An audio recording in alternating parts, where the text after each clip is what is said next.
Hello guys, good morning. So naka-decide na po mi mo ani ubayang ko rin guys. Wala pa dai minahuman sa among preparation no para sa mong Kiko party karon this coming Sunday.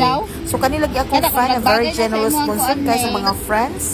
So mo ani kayo yang ko rin masinglay ko ang balay guys na sa Mando.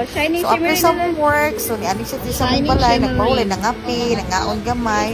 Unya diretso na mi sa ayang gurin guys. So ani ka nice ang mga baligyan diri sa ayang gurin para tulang kaayo.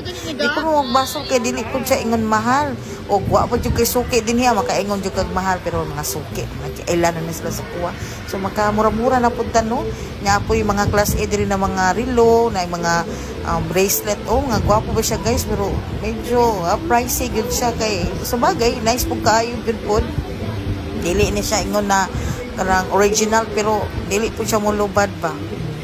Diba niya, akong friend, nangita po siyang earrings para siyang anak. Kaya katulad ng una niyang gipalit daw. Naguba daw ang lock. So, muto, palit na po siya niya. Kaning mga sinaw-sina ng mga dagko diri. So, bagay di sa among friend na